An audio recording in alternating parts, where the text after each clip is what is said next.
కరావుపేట Kambala Jogulu Vangalapudi Anitha Telugu Desam party నుంచి Vangalapudi Anitha Kambala Jogulu YSRCP party నుంచి.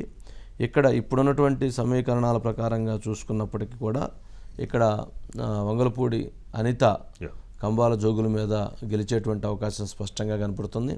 Telugu Desam party మహిళా అధ్యక్షురాలుగా ఉన్నారు వారు. ఈసారి విజయం సాధించవచ్చు. ఈసారి వంగలపూడి అనిత.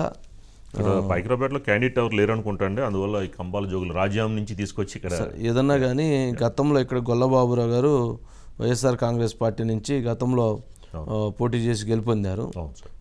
సరే, తెలుగుదేశం పార్టీ నుంచి బంగారాయి నిలబడటం, తర్వాత ఆయన ఓడిపోవటం, తర్వాత ఇప్పుడు అనిత అక్కడికి రావటం. సరే, 2014లో కూడా తెలుగుదేశం పార్టీ నుంచి ఇక్కడ అనిత గెలుస్తుంది. 2019లో వేరే కాన్స్టిట్యూన్సీ మళ్ళీ ఓడిపోవటం, మళ్ళీ ఈ సమీకరణాలు కొంత మారినాయి. సరే, ఏదన్నా కానీ ఈసారి ఇక్కడ జనసేన కూడా 15,000 ఓట్లు వచ్చాయి సార్ ఈ లాస్ట్ టైం 2019లో. సో ఇప్పుడు కూటమి కాబట్టి ఇది కూడా యాడ్ అవుతుంది సార్.